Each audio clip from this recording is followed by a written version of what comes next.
Assalamualaikum warahmatullahi wabarakatuh. Perkenalkan, nama saya Faiz Fauzi dengan NIM 2110111401723 dari kelas 07 TPLK 001. Tujuan video ini dibuat adalah untuk menyelesaikan tugas dari mata kuliah kewirausahaan dengan dosen pengampu Bu Intan Kumalasari. Nah, di sini saya akan menjelaskan dalam etika, membahas tentang etika profesi. Nah, di sini ada soalnya yang sudah diberikan. Itu yang pertama itu ada yang namanya faktor pendorong perkembangan kewirausahaan di Indonesia. Nah, dalam dekade terakhir ini kewirausahaan di Indonesia berkembang pesat karena beberapa faktor. Pertama, itu penetrasi internet dan perkembangan teknologi telah membuka peluang baru seperti e-commerce dan digital marketing. Banyak UMKM yang mulai memanfaatkan platform digital seperti marketplace dan media sosial untuk memperluas jangkauan pasar. Kedua, itu ada kebijakan pemerintah seperti program KUR, kredit usaha rakyat. Lalu ada pelatihan kewirausahaan. Lalu juga ada insentif pajak untuk UKM masyarakat, khususnya generasi muda, yang semakin terbuka terhadap ide wirausaha sebagai karir utama, bukan sekedar alternatif. Yang kedua ada yang namanya kontribusi kewirausahaan dalam atau pada ekonomi lokal. Kewirausahaan memiliki peran penting dalam pengembangan ekonomi lokal, terutama di daerah-daerah terpencil. Kewirausahaan lokal dapat menciptakan lapangan kerja, mengoptimalkan sumber daya alam setempat, dan meningkatkan pendapatan masyarakat. Sektor-sektor potensial yang bisa dikembangkan di daerah terpencil meliputi yang pertama itu ada agrobisnis seperti pengolahan hasil pertanian dan perkebunan. Yang kedua itu ada pariwisata lokal seperti pengelolaan homestay atau pemandu wisata. Yang ketiga itu ada kerajinan tangan yang dapat menjadi produksi khas daerah dengan nilai jual tinggi. Yang terakhir itu keempat ada perikanan dan peternakan dengan inovasi produk olahan yang dapat dipasarkan lebih luas. Lalu untuk yang ketiga itu ada tren terbaru dalam kewirausahaan global. Ini tren seperti kewirausahaan digital, startup berbisnis teknologi, dan ekonomi berbagi atau sharing ekonomi telah membawa dampak besar pada kewirausahaan di Indonesia.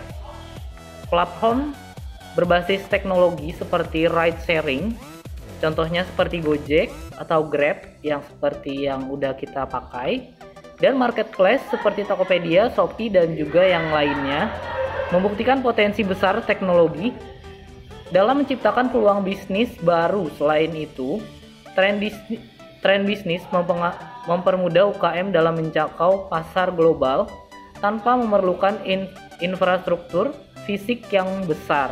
Sharing ekonomi juga mendorong pemanfaatan aset secara lebih efisien yang relevan di kota-kota besar. Lalu yang keempat itu ada yang namanya perbandingan kewirausahaan di negeri maju dan berkembang. Nah, negara maju seperti Amerika dan Jerman memiliki akses lebih baik terhadap modal, infrastruktur yang lebih memadai, dan ekosistem kewirausahaan yang matang. Seperti contoh startup di AS atau Amerika Serikat memiliki banyak akses ke venture capital dan jaringan yang matang. Dan jaringan mentor yang luas, Di sisi lain, negara berkembang seperti Indonesia seperti kita menghadapi tantangan berupa keterbatasan modal.